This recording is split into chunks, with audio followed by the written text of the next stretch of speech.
The Trails or Kiseki series is a JRPG series developed by Nihon Falcom. With 12 games and counting over the past 18 years, it's attracted dozens of fans for its fun combat, intriguing story, great world building, and its lovable cast of characters, with one of those fans being me. I got into the series last June and couldn't put it down. A couple of months ago though, while bored on YouTube, I searched to see if there was a Trails Iceberg. An iceberg, as I'm sure you know, is like a list of trivia and fun facts on a topic, where stuff most people know is on top, and then obscure and darker stuff is at the bottom. I looked and was sad to see there wasn't one. And that's when it hit me. Well, guess it's up to me. And after an unspeakable amount of hours, here we are. This is gonna be long, so let's not waste time. Trails is a long series, so I put spoiler warnings with each entry, letting you know which game is spoiled in case you want to avoid certain ones. Also, as I mentioned, I'm only caught up to the English games, so there are pretty much no Reverie or Kuro entries on here. This iceberg ended up being really long, so I split it up. This video will be layers 1 to 3, and then I'll release another that will be the last 2 layers later. Big thanks to all of these people, especially r/Falcom on Reddit for much of this. Without further ado, like and subscribe, and let's begin. Chess messages. In the earlier Trails games, by interacting with an already open chest, you can see a unique chess message. This is usually a joke or a pun about how you're a thief, but some of them can be really creative and very self-aware. While most of you probably know about these, did you know that these messages are actually exclusive to the localized Trails games? In the Japanese versions, the chests just say a regular, "This chest is empty." While working on Sky FC, Jessica Chavez, an editor for Xseed, noticed something odd. Instead of the chests all being coded to refer to a single, "This chest is empty," dialogue in the files, Falcom actually gave each chest its own dialogue and redundantly copy and pasted that message for each and every chest. It was this strange coding decision that actually made chess messages possible. It meant she could replace the "This chest is empty" on a chest and have it only replace that chess message.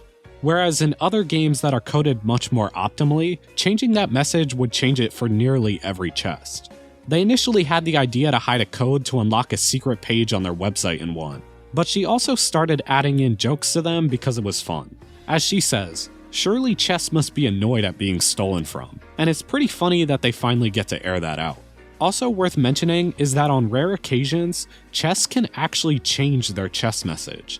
For example, when the time of day advances during certain parts of Sky 3rd, and for the chests outside in the city during the anniversary festival in Zero, the chests actually update with new messages, even if you've already opened them. New hire books. Throughout each game, you can collect various pieces of literature, such as the news and plenty of stories. Oftentimes, you can get rewards if you get the full set, like materials for the ultimate weapons. While the in-game novels are presented to you as just fun little stories at first, a couple of them are actually based on true stories in-universe, with you even meeting the characters involved, such as Carnelia. What's interesting though is that this wasn't originally planned. In an interview, Kondo explains that the in-game novels are actually the first thing new writers are assigned to, which is pretty cool. It gives them a chance to show their creativity. They love foreshadowing though, and if they enjoy the book and its characters enough, then they'll end up using them in-game. In the case of Carnelia, Toval as Toby seemed to have already been planned as a character, but Carnelia herself wasn't originally supposed to appear in the games outside of being mentioned as his partner. Black Records. Probably the most well-known secret in all of Trails is the Black Records, which is only obtainable on New Game Plus and Cold Steel 2. As you play, you can find the Black Records in various locations across the game, with one of them being given to you by Norton. From there, you can give them to Thomas on the Courageous, who's like, "Hey yo, nice books you got there. I can do a shitty translation now, but if you get me to Trista, I'll get you the real deal." And so then at the end of the game back in Trista, he'll give the finished versions to you, which finally lets you read them in full, giving you a massive lore dump of Erebonia and the Divine Knight's history. Then, at the end of the game, if you talk to Thomas and Rosine on the roof, you get probably the most important missable scene in the entire series, where Thomas reveals himself as a member of the Grouse Ritter, with Rosine as his squire. This whole thing is so infamous because within the first 2 hours, Cold Steel 3 just nonchalantly starts and assumes you saw all of this, which I'd imagine like 88% of people hadn't. And considering when you search up this scene on YouTube, the views still seem sorta low compared to how many people have probably played Cold Steel 3, I'd imagine plenty of people still haven't seen this. That or they just read a recap online or something. But yeah, this whole thing was a pretty infamous move by Falcom that people still criticize a lot to this day. Turbo glitch. On the PC version of many Trails games, you can manually adjust how fast you want turbo to be, and setting it to super high values, along with messing with frame rates, will often let you cause chaos by clipping through walls and other barriers. People have found ways to use it to get out of bounds at various points in just about every Trails game, and it can make for some pretty entertaining videos and screenshots. One Reddit post has a couple interesting discoveries in Sky, but probably the biggest one is that even if you get past the big gates in Sky, there's still no way to enter Erebonia or Calvard. Guess we're gonna have to look harder for the ultimate speedrunning 10-game skip to get to Kuro right in Sky. You can also use it to soft lock yourself at some points, like in Cold Steel 1 Chapter 3, where Alphen and Elise will never walk on screen and bug the whole event. But yeah, turbo glitching allows you to do some crazy stuff, even skip large portions of certain games, which we'll get to later. Kondo. Toshihiro Kondo is the current president of Falcom and a bit of a meme among Trails fans. He has done plenty of interviews giving us a ton of interesting info, such as hints about the future of Trails and its story. Many of his most surprising reveals will be entries on their own later on here. The story of how he got to be president there is also pretty cool too. Kondo, like you and me, was actually a fan of Falcom games, and after getting an assignment to make a website in college, he decided to make it about The Legend of Heroes 3. He posted a guide to the game online, which quickly gathered a ton of attention. Since it was the early days of the internet, he wasn't sure if even posting and sharing this guide was legal, and so he contacted Falcom to be sure, who essentially told him to use common sense. As his website grew, they kept in touch. They liked what he was doing, and one day they offered him a job in the computer server side of the company. Through helping out in various projects, he eventually became more and more involved in making games, working his way up slowly. It's honestly a cool story. As kids, so many of us dream about working on our favorite games, and most of us never do. But Kondo made his dream a reality. I know as a kid playing WoW, I always dreamed about working at Blizzard. Yeah, definitely dodged a bullet there. Forgotten Kevin.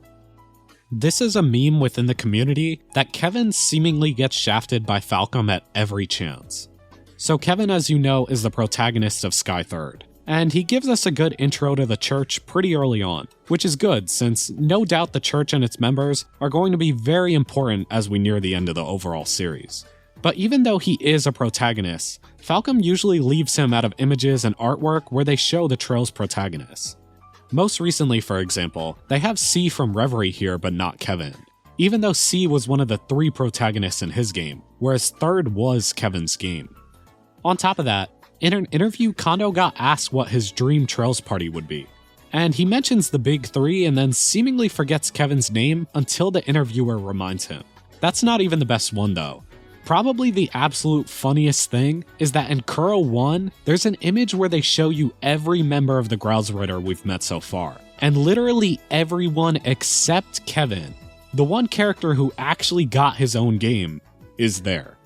They've actually got to be trolling at this point. Thankfully they did patch him into the picture later, but seriously, how does that even happen? Cross-dimensional Towa. Do you know who this is? If you said Towa Herschel, you are correct. Wrong. This right here is Towa Herschel, yes, but this right here? This is Towa Kokonoe from Tokyo Xanadu, a completely different character. Somehow Towa has crossed both space and time to be in 2 separate universes. I'm placing my bets now. Towa is the Grandmaster. But nah, in all seriousness, Tokyo Xanadu is another game by Falcom, and it's filled with a lot of Trails references. They went out of their way to make a new character using the Herschel last name first seen in Nayuta, and then decided to reuse her for fun in Tokyo Xanadu. Female student. In Trails of Cold Steel Chapter 3, you can talk to these 2 generic students who are having a fun little chat. The female student over here is happy that she finished exams, and felt like skipping practice to relax, but she ended up going anyway, and then is happy to have a good grub to unwind afterwards. Then you talk to the guy here, and he says, well, that's good, but you're sure you're not gonna get fat from eating all that? And so the female student instantly snaps back at him, with one of the funniest lines in the entire game. Female student. As you might have guessed, this quickly became a huge meme. It's probably an oversight of some sort in the localized version, but then that begs the question, what was she supposed to say back to him? This is perhaps one of the biggest mysteries in all of Trails. And according to Trails in the database, she's supposed to say, mind your own business. Mystery solved. But hey, while we're on the topic, Trails in the database. This is a website which has archived nearly every single line of dialogue from all the Trails games up to Reverie. Main story dialogue, NPCs, they've got it in both English and Japanese. Best of all, you can search within this database, even specifying it by the character who said it and sort by specific games. Can't remember where you heard a line of dialogue, or want to see the first time they ever mentioned Crossbell? Well, just give it a search. It is an immensely valuable tool, and one that came in handy so many times as I made this video. It helped me to double check certain things or just remind myself about certain dialogues so many times. So big thanks to the creators of the site. I've never seen anything like it for any other series I play, which just goes to show once more how great and dedicated Trails fans really are. Duvalie Introduction. So many of you probably remember meeting both Duvalie and McBurn in Cold Steel 2 for the first time. But if you're very perceptive, then you might know that you can actually meet her before that. While in Legram, you can actually meet a very unique looking NPC in the inn who's trying out the local grub. Unlike nearly every other NPC with a name, she is just Peculiar Girl. She complains a lot, talking shit about the Arcade school and Arcade himself, though she does like the food. She then complains about the train taking forever, and how she got paired up with a shitty partner, before stopping and remembering that she does all of this for her lord's sake. If you've brought Sharon with you, she'll recognize Duvalie, probably considers confronting her, but then just says she must be a traveler. All in all, it's a fitting intro for this charming warrior goofball. Returning home. So after you beat C in Ruhr in Cold Steel 1, Renne recounts the events that happened next, how they visited the capital, were thanked by the Emperor, and how they took a vacation to Ymir. Unfortunately though, Renne says that story will have to wait for another time. Well, guess what? That time is now. The events of that trip are actually told in a drama CD called Returning Home. Unfortunately, the game doesn't really let you know about this, which sucks, because if you've played Cold Steel 2, then you know all the characters reference a variety of events in Ymir that we seemingly never see, which makes things confusing for those who don't know about this drama CD's existence. An unfinished Ymir can be found in the files of Cold Steel 1, along with models for Renne's parents, so they probably planned to adapt it into the game at one point, but due to time constraints they pushed it back to Cold Steel 2. Some really interesting and important stuff actually goes down in this too, like the truth about the time Renne awoke his powers, and a fight with Phantom Thief B. You can listen to it subbed to the Japanese audio on YouTube, or you can read it on the Cold Steel 2 website, which also has the remote town of Alster. This is another Trails drama CD set during Cold Steel 2. It takes place right after the intermission, and can you guess where it has Class 7 visit? If you said Michelin, then you'd be correct. But no, seriously. It tells the story of Class 7's trip to Alster on request of Prince Oliver, who wants them to deliver some stuff. While there, they discover that Jaegers, who are seemingly being followed by Altina, are staging an attack on the town. The Jaegers take the town hostage, and Class 7 has to work together to save the day with Towa. It's once again a good story and shows us some more of Altina's good side. It also continues the story of Kai and Tilia, two residents of Alster who first made their debut in the manga Ring of Judgement. Speaking of that, Ring of Judgement. This is a short prequel manga for Trails from Zero. According to the Geofront, it was slowly released in the months before Zero's release in the magazine Dengeki to build hype, with the final chapter coming out the month right before. Set after Sky 3rd, it shows Estelle and Joshua during their bracer journey in Erebonia, and explains how they end up going to Crossbell. It's in this manga that we first meet the bracer Towa, who wouldn't end up appearing in a game until Cold Steel 1. Together, they learn that remnants of the Jester Jaeger Corps are active around Alster, and someone mysterious calls Towa and tells them to take up the case, promising some special info that Estelle and Joshua would find valuable. In Alster, they meet Tilia and realize that many people are being kidnapped, even Tilia's own brother Kai, and learn that the Jaegers are in possession of a dangerous artifact known as the Ring of Judgement. Together they solve the case, and Ein Selne, the person Towa was on the phone with, shows up to retrieve the artifact and give them the info she promised. Ein, disguised as a sister, tells Estelle and Joshua that Renne is in Crossbell, and so they set out to find her, with the manga ending right as the SSS meets them in Chapter 1 of Zero. Back in Alster though, Ein and Towa have a bit of a reunion, and Tilia, a big fan of the Carnelia books, starts to realize that she may have met the real deal. It's a short and sweet manga, and can be read in just about an hour or so. Considering Ein frickin' Selnate, one of the strongest characters in Trails, and the leader of the Dominion who we know barely anything about shows up, you should definitely give it a read. Not to mention Alster ends up appearing in Cold Steel later on, so yeah, definitely worth reading both of the stories about it. I'll include links to this and a lot of other things I mention in the description, so yeah, check that out at the end. It's also worth mentioning that this later ended up being turned into a drama CD, though I couldn't find any uploads of that. Zane. So if you've ever gone around the internet reading about Trails in the Sky, you may have seen some people refer to Zin as Zane here and there, and you might be wondering, well, why?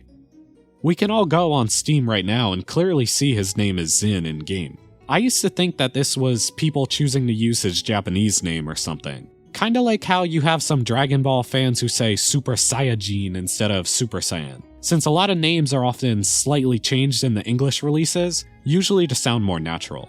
But in reality, and a lot of older fans probably know this, Zane was actually his name in the original Trails in the Sky FC and SC English releases. In 2017, they updated the PC versions and changed it to Zin to be accurate to the Japanese name. But that was years later. FC came out in 2011 and SC followed in 2015 in the West. So plenty of fans played and knew him as Zane, only for it to be Zin now when 3rd came out. On top of that, plenty of people even to this day play Sky on PSP, where games can't be updated and where Zane is still his name. Since 3rd never came out for PSP in the West, a lot of people skip it, and with Zin barely getting mentioned after Sky, plenty of people still only know him as Zane, which is why you still see the name come up here and there. And to add another layer to the name shenanigans, concept art shows that Zin's original planned name was actually going to be Sido Vasic. Fun fact. Anton and Ricky. Anton and Ricky are two funny and memorable NPCs you meet in the very first game, who are famous for just how often they reappear. Anton is a bit of a loser, a lost soul who wants to find love and his place in the world. Ricky is much less of a dreamer, and often pokes fun at Anton and his ideas. They have appeared in just about every arc trying to find their purpose in life, and often have a side quest tied to them, which usually involves trying to help Anton on a date. In SC, there's even an achievement tied to speaking to him at every opportunity you can, which I think did a good job at putting him on a lot of people's radars. It's deserved too. They're easily some of the best NPCs to talk to, and the character development Anton goes through is actually really good. I'm personally still waiting for the Trails to Anton and Ricky spinoff. I'll literally play the shit out of that. Evolution versions. The Evolution versions are enhanced re-releases for the PS Vita for the Sky and Crossbell games. Sky EVO featured numerous new additions, like full voice acting for the main story, new animated character art, full body S-Craft cut-ins, extra art for cutscenes, new graphics, extra quests, extra minigames, and so much more. A lot of the things like the combat and menus were changed to make them more consistent with the newer games. They also controversially feature a completely redone soundtrack, which a lot of people seem to either really love or really hate. The Crossbell EVO games came out first before the Sky ones and really aren't all that different from the original versions, especially from a visual perspective. The biggest change is that the portraits are slightly animated, with moving mouths and the occasional blink. As someone who's super used to the static portraits, it honestly kinda looks cursed seeing them move, but I'm sure I'd get used to it. They also have new quests, new minigames like darts, some new cutscene art, and a new soundtrack that is also pretty divisive. All the EVO games also have their own brand new openings, which I'd seriously say not to watch until you've beaten the game. Seriously, some of them like Azure's are so blatantly spoilery compared to the original that it's actually kinda ridiculous. The Azure one literally ruins like almost all the big twists in the game. Unfortunately, the Evolution versions never got an official Western release, but they are playable with fan patches that just add the official English translations onto them. Kai versions. Besides EVO, Kai is probably another name you've seen thrown around for some Trails games. The Kai versions are mostly just slightly enhanced re-releases to new platforms. The biggest thing they add is Turbo for Crossbell and Cold Steel, but other than that, they feature pretty minimal changes. Some quality of life here and there, improved graphics, bug fixes, higher resolution support, though in the case of the Crossbell games, they added in the full voice acting from the EVO versions too. There's some neat Easter eggs thrown in that I'll mention later as separate entries. Besides that, these have essentially been released in the West, but just aren't called Kai like in Japan. The versions of Crossbell we're getting, and the Cold Steel 1 and 2 releases on PS4 we have right now are the Kai versions. It is a bit sad we never got Sora No Kiseki Kai for the PS3 in the West, as they're available as cloud games for PS Plus in Japan, essentially making them playable on PS4 and PS5. Imagine how many more people would be playing Trails and the Sky games right now if we had that over here. Cold Steel 4 Secret Scene. Another fairly well-known secret, but Cold Steel 4 has a secret scene after the true ending. So after completing the normal ending, and then after completing the true ending, if you open up your true ending completed save, the ending will play all over again. But then, at the very end, a scene with Ouroboros will play, where the Grandmaster herself finally makes an appearance. Campanella reports to her and the Anguis, bringing the 6-game-long Phantasmal Blaze plan to an end. From there, the Grandmaster announces their next operation, the Eternal Recurrence Plan. The foreshadowing and everything they set here is honestly amazing, with Campanella and Maribel noting how the Stahlritter, Vita, and even Luciola will probably give their support for the next plan. It's such a cool scene and just makes me so excited for the future of the series every time I see it. Reverie honestly can't come soon enough. Meme Grandmaster. There are a ton of Grandmaster theories out there. She's an enigma that we all want to discover the truth about. And like everything, people have made a ton of meme theories about who she is. You have the Strange Beryl, who seems to have a good grasp on the supernatural and causality. You got the photographer Dorothy, whose aloof nature is definitely hiding something more sinister. You have Kurt's mom Aurier Vander, whose appearance and personality maybe isn't too far off. There's even a devoted few who think Anton is the Grandmaster. I mean, if you really think about it, his choice in travel destinations does seem to line up with a rise in Ouroboros activity in the country. Coincidence? I think not. Trails in the Sky OVA. This is a 2-part OVA that adapts Trails in the Sky SC. Sort of. You see, this is one of those cases where it's honestly kinda hard to see who this was made for. It changes the plot around a lot, and for starters, it just jumps right into SC. So it's not something a new fan should watch, because it'd just be way too confusing. And yet, at the same time, it also alienated fans of the game, as it changes a lot of things for the worse in plenty of weird ways. Zane, for example, is almost entirely written out, and Joshua instead fights Walter. Weissman isn't there at all, and Kevin? Well, who's Kevin? It also doesn't even finish the story of SC, and how could it when Weissman and Kevin don't even appear? It got released in English in 2012, before SC's localization, so a ton of names are also different from what Exceed would end up using, such as it being Harmel instead of Hamel. I haven't watched it myself, but the consensus seems to be that it's worth looking at to see some cool Trails fights animated, if you've already beaten the games. But as a substitute for playing the games, absolutely not. The Northern War. This is an upcoming anime set between Trails of Cold Steel 2 and 3 that will focus on the Northern War, Erebonia's invasion of Northumbria. Set to release next year, this follows Lavian Winslet, a member of the Northern Jaegers, as she and her team infiltrate Erebonia to learn more about Erebonia's famed hero, none other than the Ashen Chevalier himself, Renne Schwarzer. I'm honestly super excited and curious about this personally. I have a feeling it's gonna end up being pretty tragic, with probably most of the main cast dying by the end, considering we know things don't really end well for the Northern Jaegers. I also wonder if any of the main cast will have been involved with what happened at Keldic, and if that'll end up being important to them. It'll also really be cool to see some characters we know from a different perspective. To them, the people we know as heroes are their enemies. No doubt they'll end up fighting Renne and Valimar, but if we also get to see them fight Aurelia or Bardius or something, that'd actually be crazy. There's lots of cool things they could do with this show, so yeah, I'm hyped. Can't be as bad as the Sky OVA, right? Bruh moment.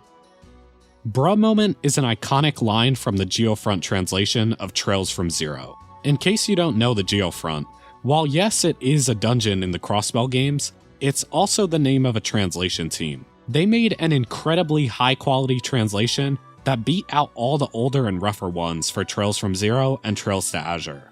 They later partnered with Nisa to use and modified their translation to finally bring the Crossbell games officially to the West. During the Phantom Thief B quest in the Geofront version of Zero, the team is looking for a statue stolen from City Hall. Miraculously, they find it in Mayor McDowell's room, to which Randy says, "If this ain't a bro moment, then I don't know what is." In my opinion, that's pretty fitting. And while many of you probably just know this as this one funny meme line, this single line actually caused a huge stir in the community. People generally loved the Geofront translation. It was accurate, it had character, and was mostly free of errors, but this line drew criticism. While some people thought it was funny and harmless, others saw it as cringy and immersion breaking, throwing a shitty meme that will become outdated into what is otherwise a pretty professional translation, and that they should have just stuck to accurately translating what Randy said. Regardless of how people felt, ultimately Nisa decided to change the line, but bruh moment will forever be in our hearts. Randy's English VA, Jonah Scott, also essentially voiced the line too, so yeah, gone but not forgotten. It wasn't recorded, but one of my favorite Randy lines that I never got to say is, "If this ain't a bruh moment, I don't know what is." That's it's bar none. It's hilarious and it like encapsulates his character. But cut CS4 characters. So in an interview shortly after the release of Cold Steel 4, Kondo mentions that there were actually plans for even more characters to appear. As you can see here, he mentions church members, Matthias Vander, and even an S-rank bracer. For church members, I definitely feel like Wazi would have been nice to see, maybe with Scarlet too. She's pretty important in the first two games, only to pretty much disappear in the last two, outside of a small scene where she mentions she's Wazi's squire now. I feel like having her show back up now to save the world really would have brought her character full circle in a neat way. Matthias is also noticeably absent, so it definitely would have been cool to see him, though thankfully he is in Reverie. To me though, that last one is the most interesting. The fact that we nearly met another S-rank bracer is huge. Zane mentions all the way back in Sky that there's 4 S-rank bracers in total, and we've still only met one of them. Since the Great Twilight was a cataclysmic event for the entire continent, it honestly would have made sense for another S-rank bracer to be involved helping. Still though, as Kondo mentions, you can't have a character appear without having them actively participate. Maybe it would have just been too much to have some random person we're supposed to care about show up out of nowhere. People already complained about CS4's character bloat, so yeah, probably for the best they didn't add any more. Okay, and that's all for Layer 1. Now we can actually get to the interesting stuff. Mission funds. During Cold Steel 3 Chapter 3, Renne, Claire, Sarah, and Angelica are looking for Zephyr and find out they're inside the casino, but to get in, they need to buy a membership card for 1,000 Mira. Now, by Chapter 3 most players have at least 1,000 Mira, especially since that same night, there's a side quest that lets you out on the road and rewards 3,000 Mira. But in the event that you don't have the money, a secret little event plays instead.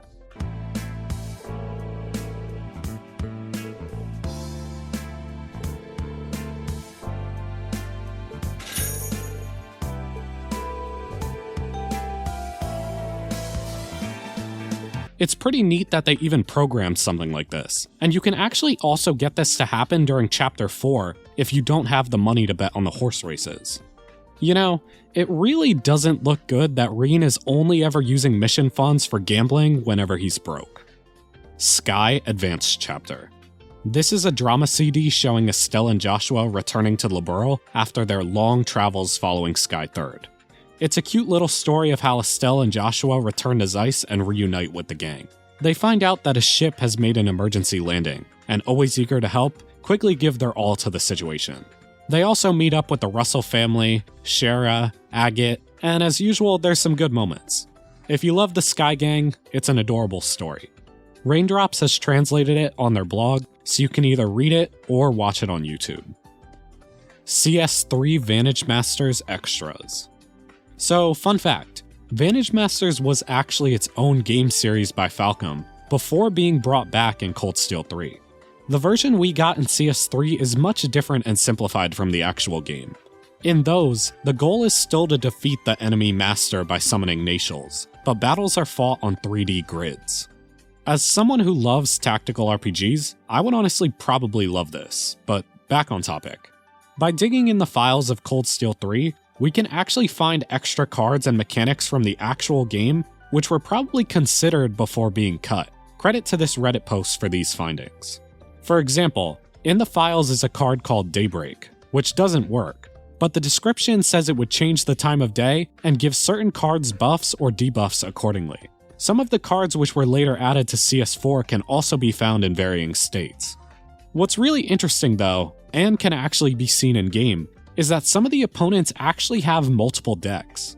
Rutger has 2 decks, while the final boss Aurier has a whopping 6 decks. All of their decks use the same master cards, which along with how short the game is makes it pretty hard to notice. Yuna also has a second deck, but it goes completely unused. Also, while we're on this post, Palm Party also has some vials that suggest it was worked on at some point for CS3 before being pushed back to CS4. Series Plan. Falcom has changed plans constantly throughout the development of the Trails series. From the start, they had the idea of making a big story, with Kondo mentioning how they had already thought up ideas for the Empire and the Republic during the development of Sky. As they developed Sky, they started to make a rough outline of the story and its direction that they've loosely followed since. They fill in and expand things as they go. FC and SC were originally going to be just one game, and after 3 years, they were only 50% done. At that point though, the current president of Falcom told them to release what they had, and hence, the great cliffhanger was born. By the time it was released, Kondo says that the FC we got was 2/3 of their original plan, and so they decided they had to make SC more than just 1/3 and add more to it, which probably explains what a lot of people feel like is extra padding. Now, there's some contention about the order of the next events. I found a lot of people on the English web like Reddit and whatnot saying 0 was thought up first and then 3rd was created to back it up, but I couldn't find a source on it.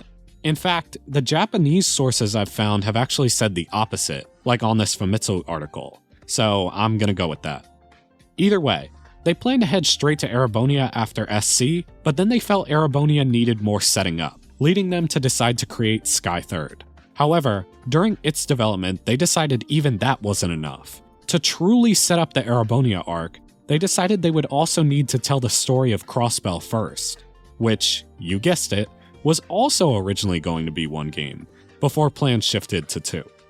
After this long diversion, as Kondo calls it, they could finally get to the Erebonia arc they'd been dreaming about since the very start. This was apparently very early on intended to be 2 games. He doesn't say how early, but I'd imagine the story was probably much different at that point. Same for the 1-game Crossbell. It was then planned as a trilogy after seeing how one Crossbell game became 2, according to Kondo.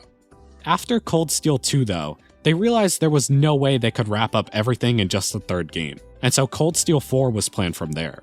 They actually hoped to bring back every location we had been to in Erebonia for CS4 at one point, but due to hardware limitations, they couldn't. With the end of CS4, Kondo said the series was 60% done, and that there were about 3 more arcs planned with 2 games each. While he said the next destination would be the East, it wouldn't come just yet. During the development of CS4, the idea for Reverie was already being pondered. They wanted a game where Crossbell was independent again. It came about first, before finally letting us move eastward into Calvard with Kuro. Even though they said only 2 games, everyone who played it knew there was no way Kuro 2 was the end. And so in a post-launch update, a final scene was added, teasing Sora No Kiseki final chapter. Now, as for the future from here, Kondo says the series is now 70% done, but has 2 or 3 more arcs left. Considering their past, I'd say 3 arcs is a lot more likely than 2, and odds are it'll probably even be 4. Not to mention there will probably be some bridge games like Third or Reverie in between them too. There's even a lot of talk of Sky remakes. It's been mentioned by Kondo as a cool idea he'd love to do for years, but more recently, he mentioned in an interview that there have even been proposals to the board of directors about it, so it may actually become a reality. Even if it doesn't though, there's still plenty to be excited about as a Trails fan. So yeah, good times ahead. DOA5 Collab. Dead or Alive is a popular fighting game series, and in 5 there was actually a Falcom collab which added a ton of outfits from characters in their games. They had Estelle, Tita, Elisa, Shara, Altina, Risha, and some more. The most surprising one I'd say being Vita. I don't really play fighting games, but yeah, pretty cool. Ys vs Sora No Kiseki. Now for the record, it was only until I made this video that I learned it's not pronounced Wise, it's pronounced Ys. Like for the past year and a half I've always thought it was Wise, but hey. Besides that though, this is a crossover fighting game featuring characters from both Ys, Trails in the Sky, and other Falcom games. The battles take place in 3D across maps based off the games, featuring familiar locations from throughout Liberl, Ys, and more. I'm not really a fighting game person, so I couldn't give you an exact idea of what it's like. You spam attacks to generate SP, and then use that to let out some big moves. Last year, the Geofront team actually released a patch translating it all into English, so it's never been a better time to try this out. What's really interesting about the game though, is that this is the first appearance of Lloyd and Ellie in a Falcom game. Lloyd is playable, though Ellie's only a support character. We also get our first in-game look at Central Street, with it being a playable map, along with the Zero battle theme featured as well. This came out in July 2010, and Zero wouldn't release for 2 more months in September, so it's all a neat little teaser. It reminds me of how they considered putting Joker in P4 Arena. Trails Nendoroids. So there are actually Nendoroids of Estelle and Renne that are pretty amazing that you probably know about, but there are also some more that are less well known. There was a Falcom Heroine set which had Nendoroid Petite versions of Estelle and Renne. On top of that, the original limited edition of No Kiseki also came with Nendoroid Petite versions of both Ellie and Tio that look adorable. Best of all though is that with Zero Evo's limited edition came a Nendoroid Petite Aryan Road, which looks menacingly adorable. Now, I thought that's where it ended for a month, but there's actually also a rare Nendoroid Petite Tita. This came with the deluxe edition of the final volume of the Sky FC manga adaptation, which yeah, it's adorable too. It also came with a drama CD, which sounded super interesting at first, though apparently it's just her door with Agate from Third, so yeah, nothing we haven't seen. And now the same day that I find out about Tita, Altina has actually also been revealed. I want to get all of these at some point. That Altina one is definitely an instant pre-order. I love Nendoroids and Trails, so yeah. Akatsuki no Kiseki. This is a Trails gacha game originally released for internet browsers in 2016, and was eventually ported to phones, Switch, and PS4. It follows Noct Weiss, a former captain in the Needhog Jaeger Corps, and Chloe Barnett, a former Genis student from Rouen, as they become bracers and help out across Zemuria. Beginning in mid-1204, it follows its own story across 10 chapters separate from the games, with it being confirmed to take place in an alternate universe. Through their journeys, they visit familiar locations and meet up with both new and familiar friends from across the games, along with giving us our first real look at Remeferia and its people. It works somewhat like a normal Trails game. You explore dungeons, get into turn-based fights, and complete requests. You can also build and upgrade your own airship, picking which facilities you want on it, and can even set characters to man certain areas for bonus effects. Being a gacha game, character collection is a huge aspect, and a wide variety of characters, some of which aren't even playable in the main games, are actually playable here. Unfortunately, since this was never released in the West, a lot of people don't know much about it besides it exists. So today I thought, let's change that. The English Trails Wiki doesn't have too much on Akatsuki, so I found my way onto the Japanese Akatsuki Wiki, so we can take a look at all the characters and their variations. I'd imagine 99% of you haven't seen most of this art, so yeah, I guess spoilers by the way too, it has characters up to CS4. As you can see, some of the characters are exclusive to Akatsuki, and you can see that some people like B are even playable. Some of the variants are super pretty, like we have Ice Queen Duvalie here, one of my favorite characters, and if we click on her, then we can even see an alternate art, which, yeah, it's amazing. But yeah, characters are divided into types like attack, defense, and support, and then divided by their main element, like fire, wind, mirage, you know the ones. Seriously though, some of these are so adorable. Look at this, Santa Tio. It's precious. And you won't believe this next one. Yes, the One Piece. The One Piece lore is real! But yeah, I have it auto-translated into English, and I love how it can translate the same name in different ways. Like you got Lisha, Leisha, and then Risha. Some of these are also just straight up cursed, like Furry Lloyd here straight out of Gormont. But yeah, Akatsuki seems pretty neat. I would probably hate it since I despise gacha, but it's still cool to see some more trails. The final chapter, an epilogue, actually released on November 9th, and with a lot of the console versions having shut down earlier this year, Akatsuki seems to slowly be on its way out. Who knows, maybe soon it'll just be a memory. Enforcer Arcana. The Ouroboros Enforcers are some of the most interesting characters in Trails, and each are given a specific number they're associated with. While it may seem random, it's certainly anything but random. If you've ever played Persona, then you probably already know why. Each of the Enforcers and their number are tied directly to one of the corresponding major arcana in a deck of tarot cards. Each major arcana is symbolic of an archetype of sorts. For example, the 0 is the Fool card, and Enforcer number 0 is Campanella the Fool. That's a surface level one though. Each of the major arcana can be read in different ways, such as what it stands for on its own and what it stands for when reversed. Joshua is number 13, the Death Arcana, which represents change, transformation, and new beginnings, which is represented well through his arc, being taken in by Cassius and becoming a kind boy, then remembering Ouroboros and becoming almost heartless, and then transforming again to finally be at peace with himself and his past. While for characters like Joshua and Loewe whose stories are completed, we can see how they represented their arcana, what's really interesting is that reading into the arcana of certain enforcers may allow us to predict where their character arcs may be going, such as with Luciola, Walter, and more. Some have even gone a step further, and tried to predict the role the enforcers we haven't met yet will play based on the arcana number we still haven't seen yet. This isn't as easy as it sounds though, as again, characters can either represent the default or reverse interpretation of their arcana, which can be drastically different. You can also apply the same kind of thing to the Dominion of the Grausritter, who also have their own numbers as well. Campanella does imply that Ouroboros and the Grausritter aren't too far off from each other, so yeah. You could honestly make a whole hour-long video doing a deep dive into this single topic, so definitely give it a look if you're interested after the video. There's a lot of theories out there. Magical Girl Elisa. If you've played Cold Steel, then you've probably seen this costume around at some point. This costume was originally designed by Vofan, who does a lot of the artwork for Monogatari, and was originally tied to a pre-order campaign for Cold Steel 2 in Japan. They never reached the goal to get it free, so it was sold later.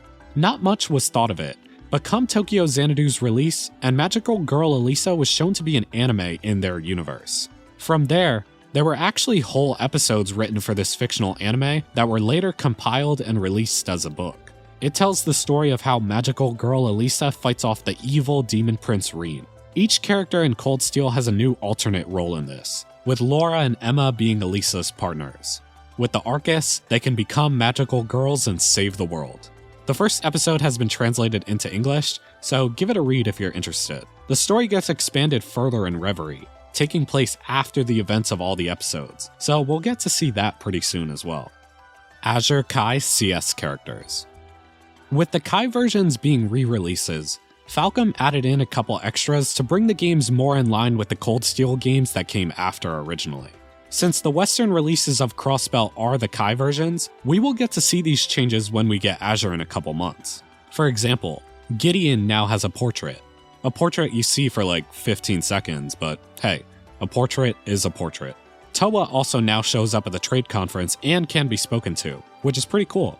Duvalie now also has a portrait, which makes her look a lot more evil and mean than she really is.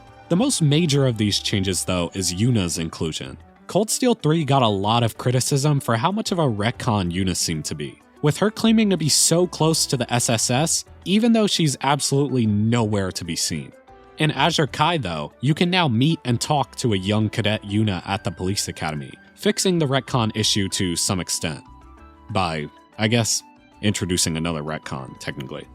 I'm really interested to get to see her lines. I know in my original Azure playthrough, I rarely went to speak to the NPCs there, but if Yuna is there, I'm sure I'll probably check in often. Zero Kai CS Characters. So I put this one in after playing the official release of Zero. You can find Yuna's younger siblings Ken and Nana in Zero Kai. For the past year, I'd always heard people talking about Yuna and Towa being in Azure, but literally nobody talks about Ken and Nana being in Zero. It was honestly a really cool find while I was playing, and one that took me completely by surprise. Kitty Talk for Dummies. So in the Zeiss Central Factory in Sky FC, during a book collection quest, you can find and read Kitty Talk for Dummies. This book tries to teach you how to speak with cats, noting how complicated and hard grasping their language is, and includes common cat expressions. It's a cute little read, but the interesting thing is that by referring to this book, you can actually understand cats throughout Sky and Crossbell. Cats will speak using these expressions. For example, you'll see Nia go a lot, which means hello. It's a neat little Easter egg, and one that can actually be pretty funny. Mieon means, "What did you say to me, oh hairless one?" in a rude tone.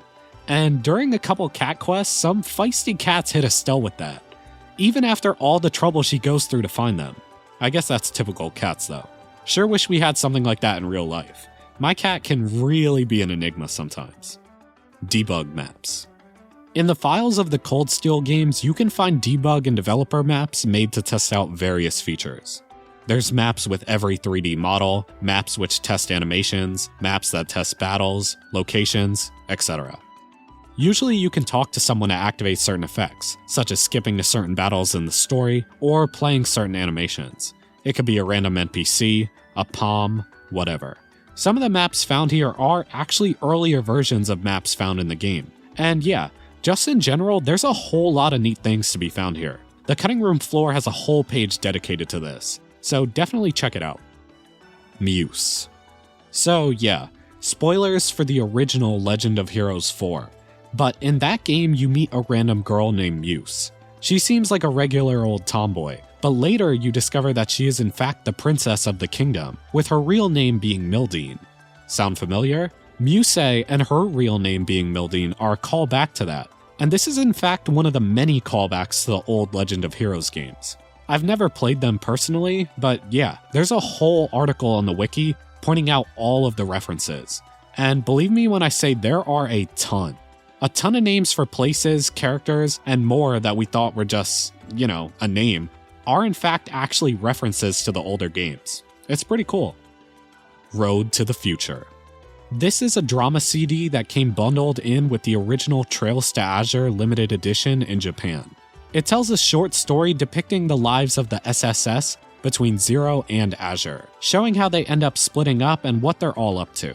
I read it myself before I played Azure last year, and it honestly does a really good job at setting up the plot and filling in some key details I would have otherwise been lost in.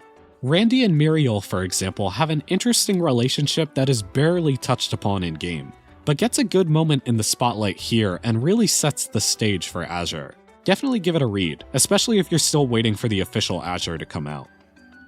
Unused Marquee High Arms. So wait, this is completely unrelated, but it is Marquee, right?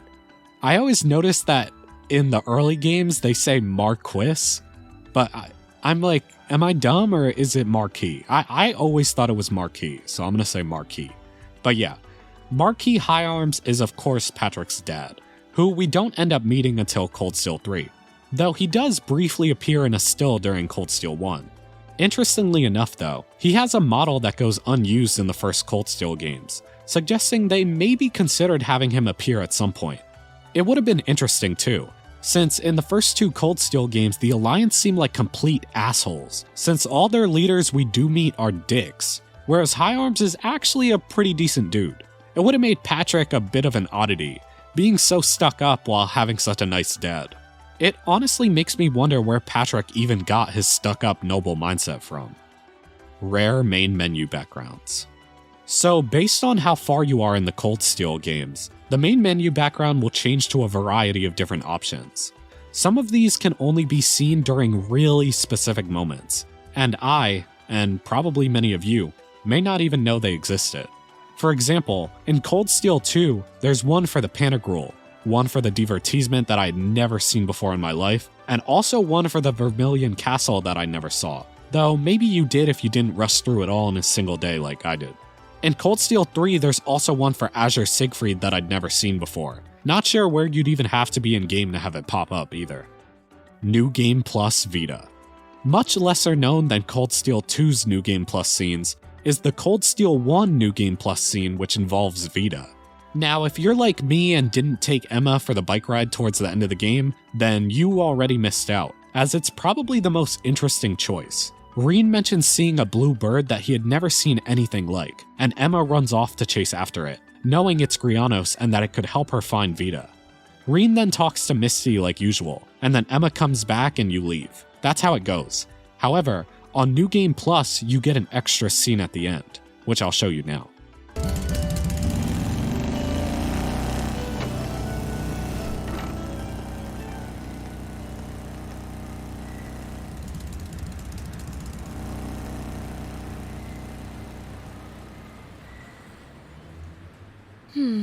She's really grown up, hasn't she? But as far as members of the clan go, she's still just a baby.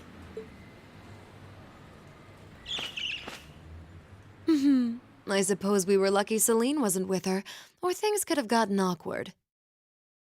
Well, let's get going, Grianos. Vita and Sky 3rd. So at the very beginning of Sky 3rd, when Kevin is infiltrating the Lusitania, you might remember a flirty woman talking to him for a while. While this might seem random, this woman is actually a lot more than she seems. It's revealed in interviews with Kondo and by Campanella in the quiz game in Sky 3rd Evo that this woman is actually Vita Clotilde, which makes sense. She obviously was around the noble circle in Erebonia by this point, so it's not surprising she's on board. While some people have said this is just a random retcon to shoehorn Vita in the Ouroboros door, Star Door 14, Vita does mention she's interested in Kevin, after hearing how he studied under Carnelia and defeated Weissman. And since we know this meeting took place right after the end of Sky SC, her meeting him at the very start of 3rd months later actually does make that whole thing fit nicely. That or I'm just giving Falcom too much credit. You decide. Lusitania in CS1. Speaking of that ship, there is a full 3D model of it in Cold Steel 1 that ends up going completely unused. Nayuta. Nayuta no Kiseki, or The Legend of Nayuta, Boundless Trails, as it'll be called when it releases in the West next year, is an RPG by Falcom originally released all the way back in 2012. According to the wiki, Falcom's intention was to make a game using the best of both Ys and Trails. It features the action combat of Ys and the strong, character-driven story approach of Trails. The game follows Nayuta Herschel, a young man who has always been curious about the world. His world is made up of a vast ocean, and on Remnant Island, mysterious ruins and stars fall from the sky. Under certain conditions, these stars offer them a view into a seemingly different world, featuring things they've never seen before. Together, him and his friends seek to find the truth about their world, while also trying to stop an evil that could put it all in jeopardy. It's apparently pretty fun, and the story is good, so I'm looking forward to playing it next year, especially because of all the theories surrounding it. Ever since this released in 2012, people have wondered how closely related this and the main Trails series are. Kondo is pretty coy about it, saying that he doesn't seriously believe in their connection, or that their connection is unclear. But he also mentions that we're very aware of what we make, so we can enjoy the investigations into those parts. Which I think is a little wink wink nudge nudge that they're very intentional in what they show, and how it connects to mainline Trails. So, spoiler warning for Cold Steel 4 from here. You've been warned. But yeah, especially with the release of Cold Steel 4 and all the revelations we got in that, people have found what they believe are increasing connections between Trails and Nayuta. Probably the most popular one is that Kriha is or becomes the Grandmaster. Something about her outfit's overall design is just really reminiscent of the Grandmaster's. Some people also point to the hair, though the Grandmaster's hair only sometimes looks white in pictures. We know it's blue in actuality, so not a huge point in favor. Though people's hair colors have changed for plot-related reasons in the past. Lastly though, full credit to Gwyn for translating this. There's also a strange part in one of the magazines where it talks about the Beyond and then quickly ends with, "Give Nayuta a try if you haven't yet. Also, here's a pic of Kriha." Moving on from that, there's also some similar looking architecture and designs in both Azure and Nayuta that some people have noticed as well. Besides these visual comparisons, there are a ton of more nuanced theories that make connections between the plot of Nayuta and things like the Beyond and this possible world that we hear about in the mainline Trails games. I haven't played Nayuta yet though, and don't want to spoil myself, so I won't mention any here though. But yeah, it's definitely something to look into if you're interested. Cold Steel 2 Sky Outfits. If you've ever played Cold Steel on PS4, then you know you already got all the DLC for free. But did you know there's some DLC that's exclusive to the PC version? On Cold Steel 2, owning any of the Sky games will give you Estelle and Joshua outfits for both Renne and Elisa. For whatever reason, Xseed never brought these over to consoles, which is a shame. Joshua Renne actually looks pretty dope. JP exclusive CS costumes. So, fun fact, the Sky outfits I just mentioned were actually store exclusives in Japan. And there were actually a lot more special exclusive costumes that are just straight up not available in the West for Cold Steel 1 and 2. Estelle was an Amazon Japan bonus, and Joshua was a Geo bonus. You would think that Falcom would be able to let Xseed just give these away, but no. The reason most of these weren't brought over is because the company that offers the pre-order bonus or code for the item, such as Amazon Japan for Estelle, essentially has an exclusive right to distribute it, so Xseed had to negotiate with them to be able to give these out. I assume it probably wouldn't have been worth it to strike up deals to get all of these, as there's a lot of costumes all owned by a variety of different companies. Not only that, but some of them probably weren't even up for negotiation at all. At least, that's what it seems like is being implied here. But yeah, starting with CS1, we got these bowling-looking uniforms for pre-ordering from Lawson, these black uniforms from Game Tsutaya, and Janus Royal Academy uniforms from Geo Media Land. There are also pink and purple recolors of the default uniform available through codes included in these guidebooks as well. Ride Along Toro and Kuro were sold as DLC in Japan, but aren't available here. They also had an Arcus faceplate, and there were also Dengeki and Famitsu faceplates available through them as well. For Cold Steel 2, we have the Sky outfits, these white recolors from Famitsu, and a special outfit for Elisa designed by Vofon, known for his work on Monogatari. The two unspeakable costumes for Renne and Elisa are also designed by Vofon, but we did get these. Interestingly enough, all the Vofon costumes were tied to the Japanese version's pre-order campaign, made up of 5 ranks. They only reached rank 4, so they received Elisa's Vofon outfit and Renne's unspeakable costume for free.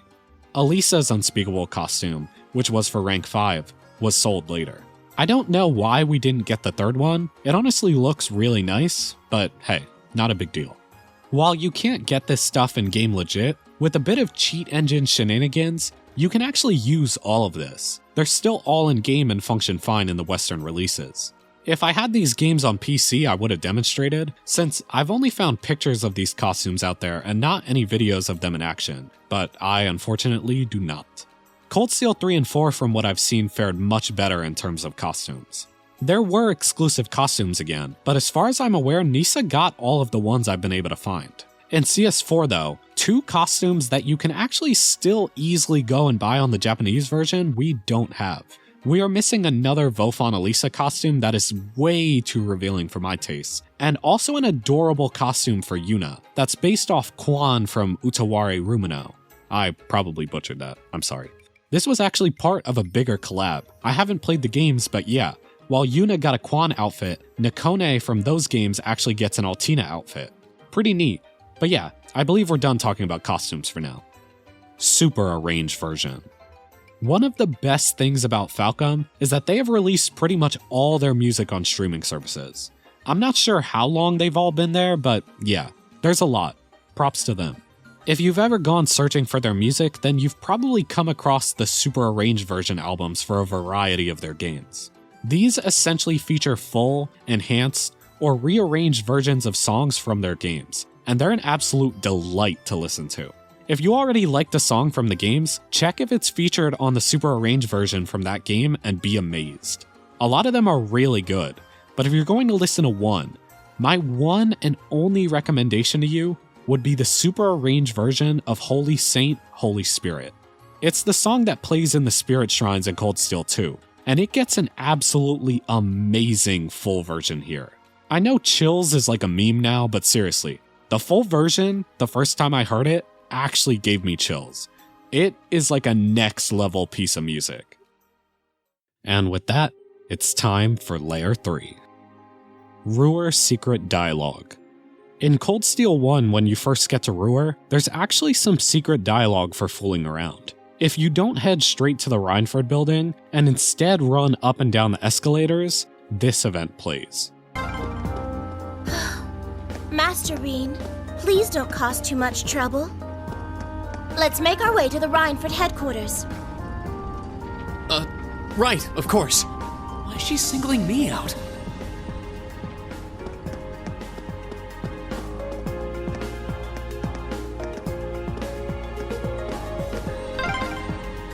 Master Renne? I'm sorry. That'll give me nightmares. Sweet dreams. Then, if you run up and down the wrong escalator as Fee, this plays. Well, why are you going the wrong way? Just because you can? It's kind of fun. Adaptations.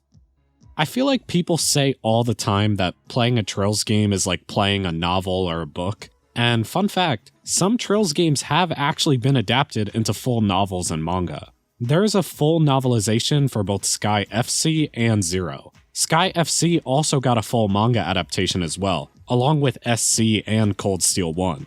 Unfortunately, these are all in Japanese, and outside of a couple chapters or two, most of these are completely untranslated. Elisa Reinford's Cold Steel Crash Course.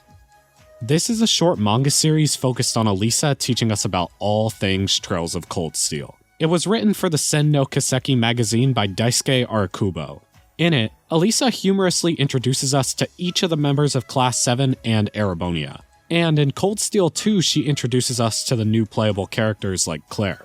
For the decisive and relentless editions of Cold Steel 1 and 2, these were officially translated and included in the manuals for fans to read.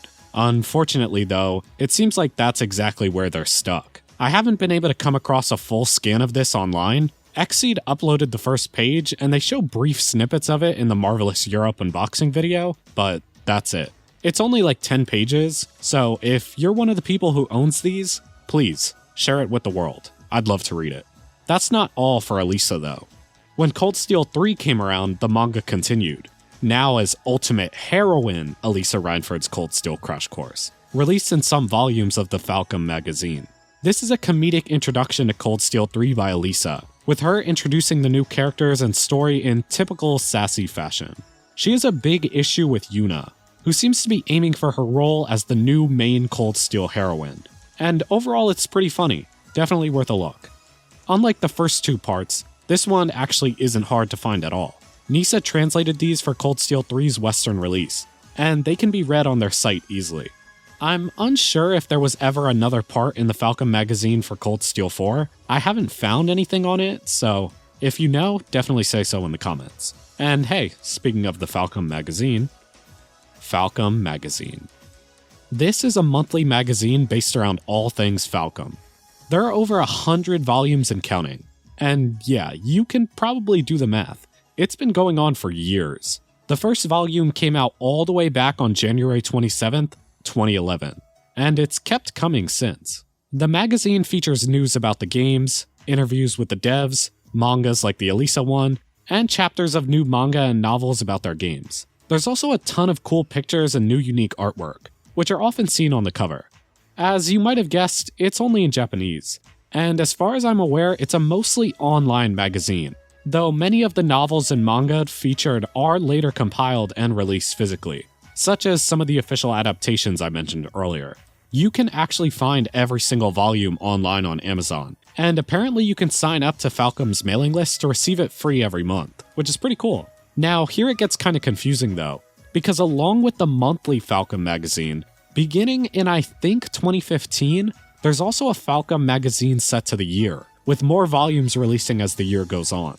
So right now we have Falcom Magazine 2022, with there being 7 volumes so far this year, mostly focused on Sora No Kiseki 2. Unlike the monthly one though, this is a free, physical magazine that can be found in Japanese game stores, or sent to you with a purchase on the Falcom store during certain periods. Other than that, it features about the same kind of content as the monthly one as far as I'm aware. 2006 Sky Interviews. So all the way back in 2006, Falcom did a 4-part dev interview in the lead up to SC's release that was translated by this amazing user on Reddit.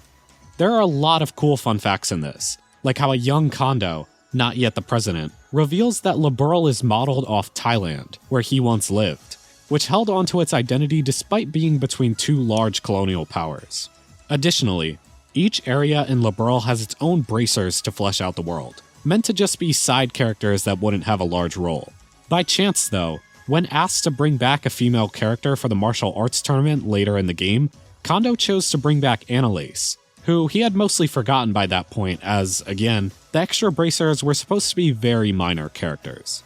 From there though, as they debugged the game, she grew in popularity among the staff, and then with the fans following FC's release, and so they gave her a larger role in SC from there. In the 4th part, they go into detail about how the ending song for FC was created, and how they wanted to make a song that was highly impactful, a fitting end for FC, and something to want to make players look forward even more to SC. I can say that for sure, they succeeded. The Whereabouts of Light hits absolutely different. Another cool fact is that originally Estelle and Joshua would have been gender swapped. The Legend of Heroes had always had male protagonists, but Falcom wanted to try something new with Trails. At various points they flipped their genders, having a bubbly boy with a dark girl, before ultimately deciding on the Estelle and Joshua we know and love. Elisa and Renne were also swapped during some points in development as well, but we'll get to that later. Sky Bandit Hideout Glitch. In Sky SC, when you get to the Bose region with Estelle later in the game, if you try to go back to the Sky Bandit hideout, a pair of guards will block the way in. However, if you set your turbo mode to max and run right for the entrance, you can actually get inside. And it doesn't just let you in, it sort of takes you back to that part of the game. There are a ton of cool consequences for this. Credit to Big Clingy on YouTube for investigating this and other Sky glitches. Let's go over his findings. If you immediately head outside, it's now nighttime, but this time you can actually explore, as during the Joshua segment there was a wall blocking you from exploring the rest of the area. The mobs are still here though, and if you fight them it goes back to day during battles, since they never figured you'd be fighting here at night. Unfortunately, you can't explore the whole world at night. The instant you leave to the next map, it brings you back to normal daytime. Going into the man's house has him give you his average dialogue, and exiting will also bring you back today. Now, the really interesting stuff though can be seen if we head back into the hideout. The intense music that played back then is playing now, and everything is as you left it. Any chests you opened are already opened. Now, if we head to the very top of the hideout though and try to get on the Bobcat, it actually triggers the same event from back then, with some issues. Yeah, Estelle is playing everyone. The fight was already easy with Joshua. With everyone, it's a piece of cake. After this though, we can see some more good glitchiness before we get to fight Vander. Again, with a full party, not too bad. Now let's watch this all play out.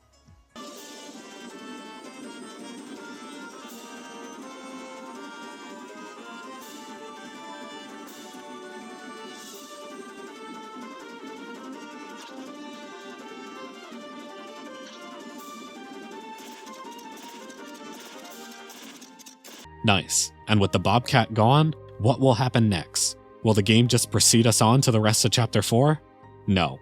And we have Dawn to blame for that. I honestly wished we could have seen what it led to. I'd imagine probably just a crash or something. Maybe someone more tech-savvy than me can hack to get him out of the way somehow. Dragon Star Varnir Collab. Dragon Star Varnir is an RPG by Compile Heart released in 2018. And they actually did a Trails collab where you can fight 3 dragon bosses from the series. Ragnard from Sky, the skeleton of Zoro Agrega, and then his true form you fight in Cold Steel 3. That one seems like it'd be the toughest. It's able to use Lost Genesis, which will insta-kill and can't be dodged. Pretty cool addition, honestly. Bleublanc Debug. In the files of Cold Steel 1, in an unused talk file is a secret message from Phantom Thief B. It reads, "I am speaking from the talk files. I repeat, I am speaking from the talk files. Hello, my pets. It is I, Bleublanc, invading your ever so beautiful debug files." This proves that truly nothing is safe from the Master Thief. Loewe Monogatari. This is a manga telling the life of Loewe from start to finish from his perspective. You see how he's recruited into Ouroboros, his interactions with the Enforcers, his days as Lawrence Bellegarde with Richard and FC, and everything else all the way up to his death. You learn and see a lot of things that just aren't really fleshed out too much in game, like how he receives Kernviter, and the price he pays for it. It really puts a lot of events in Sky into better perspective. You get to see the very start of Richard's plan, and along with it the very start of the Gospel plan. You get to see interactions between the Enforcers, and see a lot more of Renne and her interactions with them. Above all though, it does a really stellar job at showing the humanity behind the villain. Loewe had his struggles. He was always hesitant about Weissman, disagreeing with Joshua's treatment, and even felt bad about how they were manipulating Richard. While he put on a stubborn facade as an opponent, this manga does a good job at giving his arc better context overall. Thankfully, this whole thing has been translated by a user named Soshi, so you can read it, and you definitely should in my opinion. Easily the best piece of side content in Trails. Trails in the Chest. I have a confession to make. Even though I spent dozens of hours going through and reading nearly every single line of NPC dialogue every time it updated, I actually never bothered to read chest messages. I probably only did it like a handful of times. It's not that they were bad, I just never really thought about doing it. So if you're like me, this entry will probably come as a huge surprise to you. But if you're an avid chest message enjoyer, then yeah, you probably already know about this. In Sky 3rd, there's an entire story told through 36 chests that is fittingly called Trails in the Chest. Interestingly, reading the whole thing in game can actually be a challenge, because as the time of day changes in certain areas, chests you already opened will update with new messages. So unless you know that going in, or just randomly triple check chests for some reason, you can easily miss certain parts of it. Also cool is that in the Geofront version of Azure, they actually brought it back.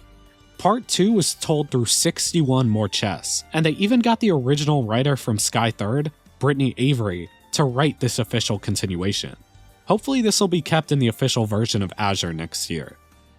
Phantom Thief B's backstory. In Cold Steel 4, we learn that Phantom Thief B was disguised as Alster, except this wasn't just his typical stint of stealing someone's identity.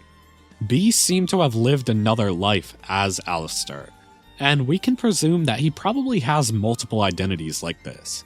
Even after he's revealed himself as Alster, we can still see him acting as Alster, going on a long tirade about beauty as he bids Altheim farewell so he can prepare for the war. When asked if Alster was just a disguise or Bleublanc's real form in an interview, Kondo says, "That hasn't been decided yet, but since it's been said that Bleublanc is of noble descent, it might be true." This is interesting, because we can learn quite a lot about the life of Alster from NPC dialogue, and learn a bit more about B due to that. For starters, since we know Alster is a famous composer, we can notice right away that it would mean 2 members of Ouroboros seem to have made their home in the music landscape of Erebonia, Vita and him, which may explain why they're close friends. Count Altheim supported Alster and says he's known him for nearly 10 years, calling him a very unique artist of rare caliber, which would fit the very unique B. Lady Eleanor mentions in CS4 that the last time Alster was in such a slump was during an incident. Count Altheim then says, "Ah, you mean back when Alster was in love with a young lady from a different class? When she tragically perished in an unforeseen accident, he lost his spark for a while." Now, maybe he was just really playing up a part. Or perhaps B, as Alster, had someone he loved and lost. Also interesting is that Kondo seems to contradict Sky III. In the Phantom Thief B door, we're led to believe Theory X is correct, as B gives the hint that the answer lies in his number. However, in that theory, it said he was born to a poor family in the south, and that he disguised himself as a nobleman to get with many noble women. If Bleublanc is a noble as Kondo implies, then this goes against what we've long believed is the truth, in quotes. Maybe Kondo was misremembering, or perhaps Theory X is only mostly correct. Wild speculation here, but maybe he did indeed fall in love with someone of a different class, as both Altheim and the theory say, and maybe his loss led him to join Ouroboros. Now, the final unrelated tidbit I'll leave with you is this dialogue by his close friend Champère. He wonders what Alster is up to, and then says, "In this cruel world that would crush art beneath its heel, I wonder just what he's doing to rekindle his passion as a seeker of beauty." That right there at the end. Doesn't that sound almost exactly like something Phantom Thief B would call himself? Does Champère know? Probably not. But it's another tongue-in-cheek dialogue poking fun at the fact that, yeah, Phantom Thief B is Alster, as we already know. But whether Alster is his real form is something we'll still have to see. Phantom Thief B is truly fascinating, so I hope we learn his full backstory at some point. Playable R&A. I've heard here and there that some people feel Richard becoming playable in 3rd was kinda random, and I personally disagree. It was cool to see how he's changed, and he was an absolutely sick party member. But did you know both him and Amalthea were originally planned to be playable in SC? Both of them actually have a ton of leftover files in SC, as found by this user on Steam and the cutting room floor, though both are missing certain things. The character portraits we see in battle for party members are all stored together, and in that same spot we can see portraits for both Richard and Amalthea. In the list of all abilities used by the player, 3 of Amalthea's can also be found. The game has stats stored for both characters, along with character select screen sprites, full menu portraits, sprites for the AT bar, and more. Unfortunately for Amalthea, she doesn't have an S-Craft animation. All she has is a placeholder Estelle one with her name in the top right, which they never got around to completing. Various people have found ways to mod them back in somewhat, which is pretty cool. I assume they were probably intended to be playable in the Liber arc, along with Julia, Mueller, and Josette, but ended up getting cut at some point and pushed to Sky III, at least for Richard. I honestly wonder how close we were to getting Amalthea in 3rd as well. Maybe they just decided she just wasn't as interesting as Richard and didn't deserve a spot? Who knows? Unused Loewe scenario. In the files of Sky III are unused scenarios showing some cut ideas and content. Though these aren't even seen in-game, they are actually fully translated by Xseed, and can be read on the wiki. As the wiki points out, some of these, such as the Analase and Kalika ones, are just alternatives of doors we've seen in-game with some dialogue differences. Some of them are actually really interesting though, such as a Renne one we'll talk about later, but also this one that may have been a planned Loewe door. It takes place after the fights at the towers towards the end of SC, and has Loewe speaking with each of the enforcers. The way the dialogue is set up, it seems like you would control Loewe around the Glorious and speak to each of the enforcers, with Renne, Luciola, and Bleublanc saying, "Oh, what a surprise," or "Oh, you're visiting me," or something like that. Renne talks about wanting to kill Estelle in the gang, Walter mentions the Liber Arc and wanting to beat Joshua, Luciola is an enigma, and Bleublanc notices that Loewe himself seems to be hiding behind multiple masks. You can even speak to Gilbert, who's about to set out on the Genis attack. There's then some lines to talk to a reinforced Jaeger, probably to go to your room and go to bed or something, as Loewe then has a dream, with Joshua and Karin where he trains for the Bracer exam. He then replays the events of that fateful day again, where they try to escape together, only for Karin to die and leave Joshua to him. An enhanced Jaeger then checks on you, letting you know to head to the cathedral. There's dialogue for Loewe saying, "I've got no reason to go further this way," which to me seems like even more proof that you would have controlled him, because that seems like the kind of dialogue they use all the time. There's also even a file for using the elevator identification panel as Loewe as well. A different scenario file seems like it would be a continuation, I assume. It has this part with Campanella that is an alternative of what we see in-game during the Ouroboros store. But after that is what I assume would probably be part of the same Loewe door. I assume that Campanella part is in the same file because it takes place at the same location? I don't know. Either way, him, Campanella, and Weissman talk about how Liberl is in chaos, and how they'll need Loewe to attack the Liber Arc's defensive systems for them to land, using the Reverie Dragian along with Kernviter to pierce through. For a second reading this, I thought this was shown in-game, but as far as I'm aware it's not. When we see Loewe on the Reverie Dragian, it's to attack the Arsail. That's probably what I was remembering. From there on the deck, there's another scenario file that has Loewe saying, "Go forth, jet black wings. Let the fools of the world know the truth." The rest of the deck scenario file seems like it's an alternate version of the start of the Ouroboros store, a talk between the enforcers right as the Liber Arc comes crashing down. It's a talk between Bleublanc, Walter, and Luciola, but it looks like there's multiple dialogues for if Luciola isn't there or something. At the very top, it mentions these debug flags about fighting them at the Axis pillar. So maybe this is some odd, unused carryover from SC, and not a part of that door? I have no clue. Hologram Projector. Now, it's been about a year since I played SC, but I'm pretty sure you never have any reason to go back into the old schoolhouse after the Phantom Thief boss fight. If for whatever reason though, you backtrack through the entire dungeon and head all the way into the room where you fought him, you can actually interact with the Hologram Projector. The one option will cause Phantom Thief B to show up, and the next will project your party leader. Now if you're gonna check this out in game, don't be dumb like me and try it during Chapter 8. I came all the way to this spot from my one save in Grand Cell, only to learn that just like everything else during this chapter, it doesn't work since all the power is shut off. I'll never get those 5 minutes back. But hey, a pretty cool Easter egg nonetheless. Luciola in Azure. Alright, so in case you didn't notice, Luciola is the fortune teller in Michelin. Campanella actually uses her little ghost cloud spirits during the one fight. A surprising amount of people actually don't notice from what I've seen, but it gets more interesting. During the intermission, if you bring Ilya or Sully to get a fortune, she actually makes some references to her own life. I actually came across both of these when I played, and I absolutely loved them.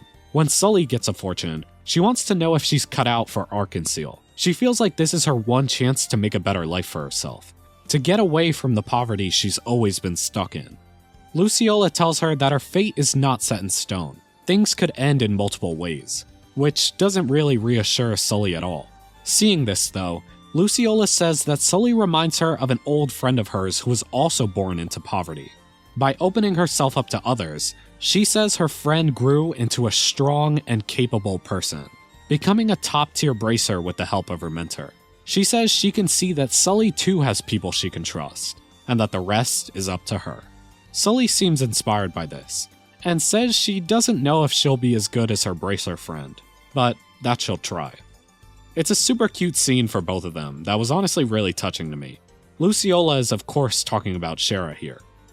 When you take Ilya, she asks about how her disciples Risha and Sully are doing, but then quickly takes more interest in Luciola herself, wondering how she learned her intriguing tricks.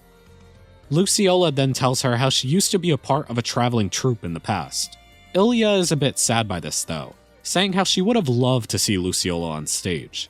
While not as cute as the Shara reference, it's still very intriguing nonetheless. Luciola is such a cool enforcer that I'm honestly very hopeful to see more of in the future. Sen III Confidential Materials.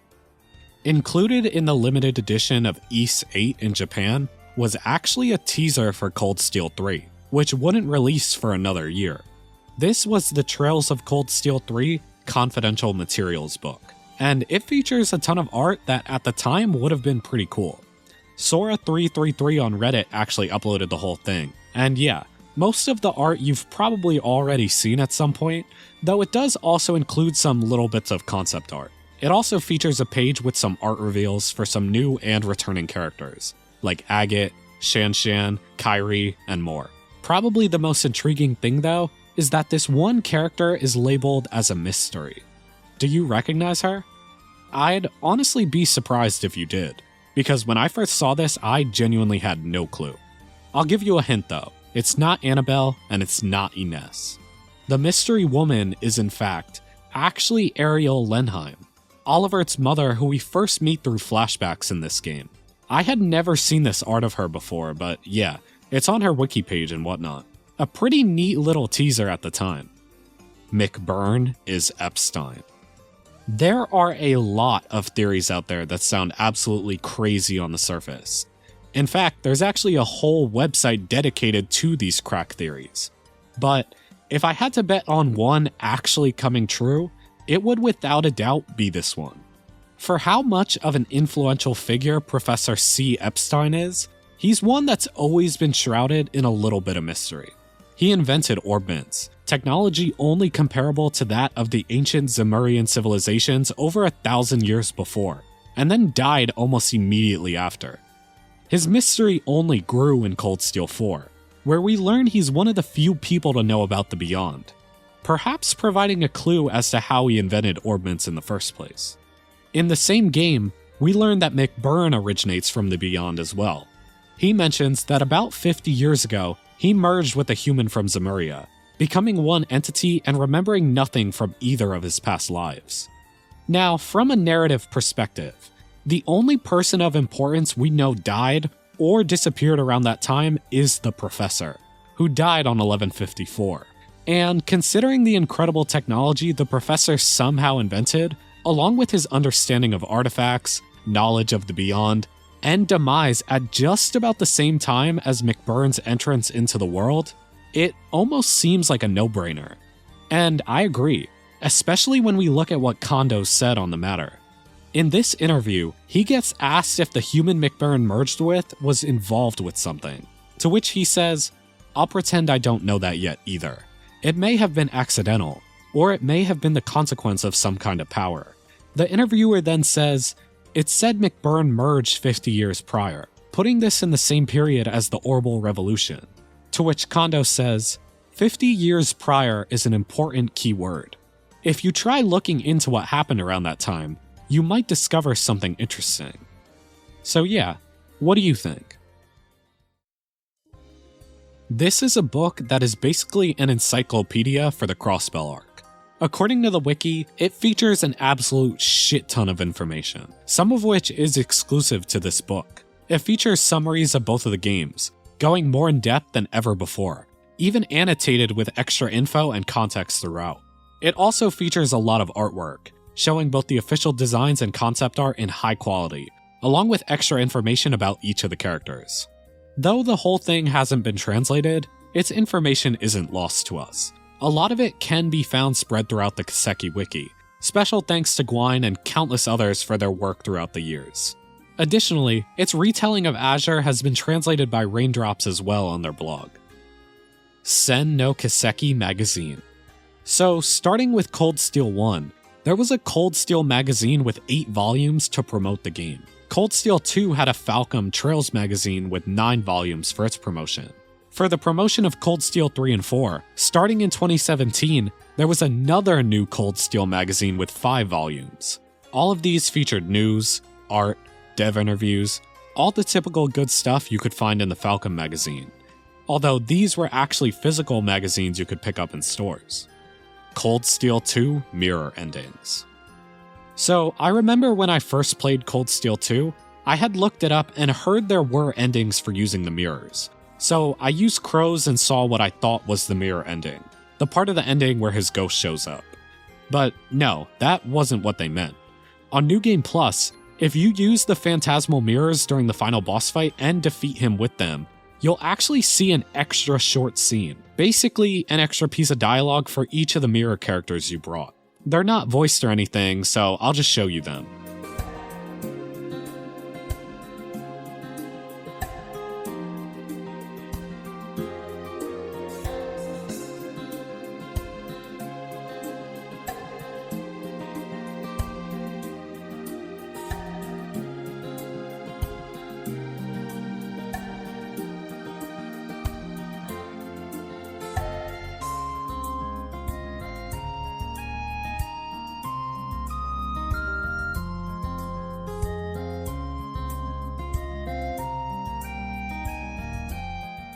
Cold Steel 3 Alternate Timeline.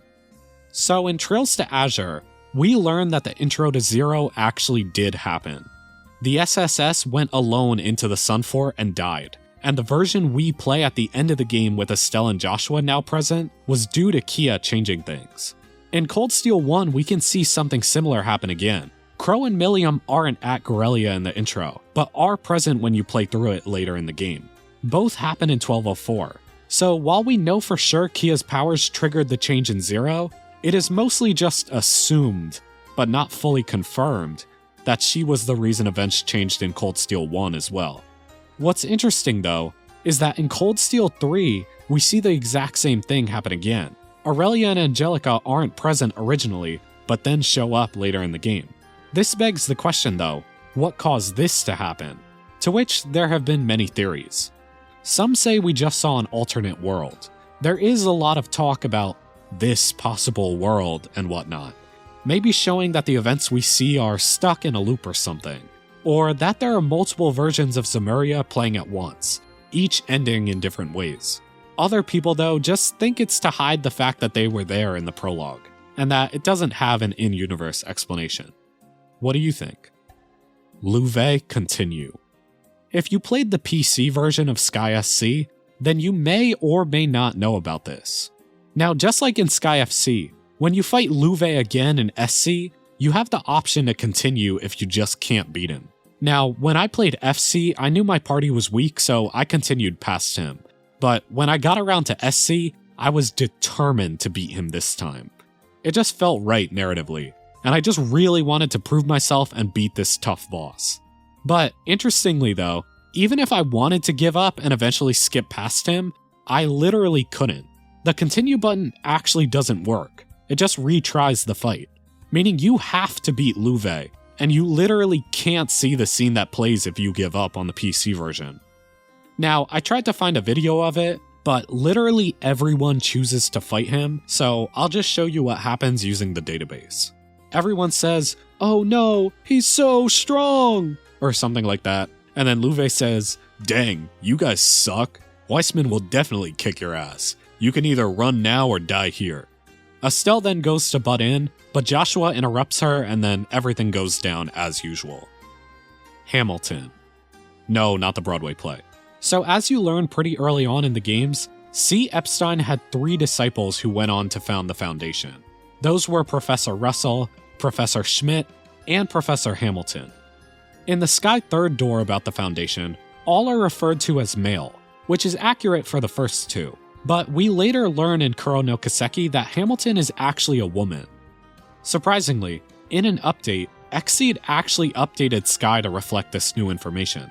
Now, I'm not a Japanese speaker, so I'm sort of generalizing here, but apparently this wasn't a retcon, but more of a quirk of localization. The Japanese script doesn't refer to Hamilton using any pronouns. It's just kept vague. The language relies much less on pronouns than English does. The English localization just assumed male, and since Xseed had said they were a male, Nisa assumed the same in Cold Steel 3 and 4. So yeah, she's still referred to as a he in those games, but honestly, Hamilton is brought up so little that it hardly matters. I wouldn't be surprised if most of you didn't even remember her name at all. SC Renne Health. Throughout the Sky games or at various points, you'll have to escort or defend NPCs, and they almost always have super low health, behave stupidly, and are prone to getting themselves killed. As you know early on in Sky SC, you have to escort Renne, and if you get into a battle and look closely, you'll actually notice something odd. She has a shit ton of health. Like, way more than a supposedly ordinary child should. Now, for us who've beat the game, it's a cool little Easter egg. But for the very perceptive who are going through SC for the first time, it's a neat little hint that this already suspicious child is a lot more powerful than she seems. I feel like if I had noticed this, I probably wouldn't have thought anything of it. Like maybe that it's just like a weird choice, but yeah. What about you guys? Did you guys notice this? Vantage Master and Sora No Kiseki. Okay, first, credit to hardcoregaming101.net. I wouldn't have found this otherwise. So, in 2007, Falcom released Vantage Master Portable, a remake of the original for PSP, with new graphics, music, character designs, and more. As I mentioned earlier, the game still has the same objective as the card game version we know. There are 2 masters on the field who can summon Natials, and your goal is to take the other master out.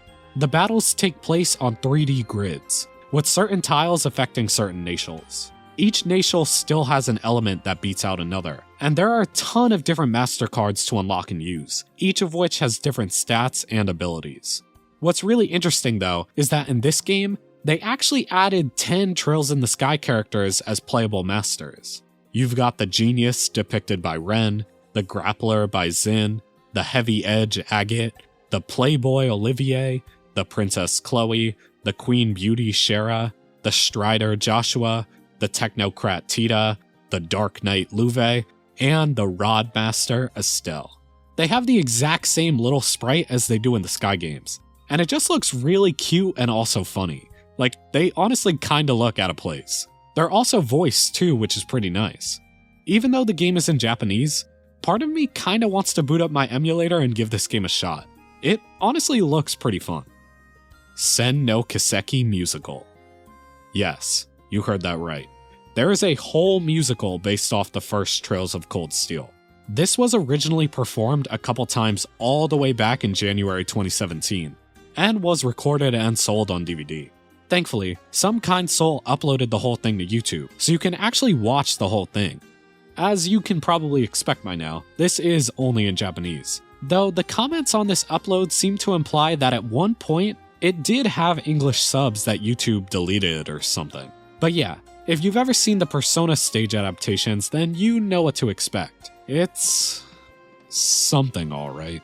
For starters, it's only about 2 hours long, so they seemingly take a lot of liberties with the story, and I can understand that. Just from glossing it over, it looks like Keldic and Nord are completely skipped over, and so Millium isn't even present at all.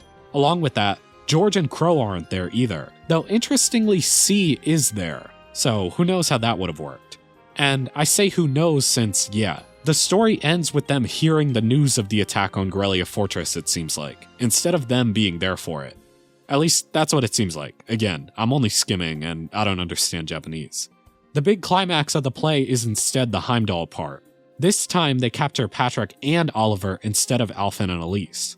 Since this is a musical, they break out into song every now and then, covering the intro song and some other themes from the game. Misty is here, and she actually gets a musical number for Albin time that's actually really good. You also see a lot of Vita too, it looks like.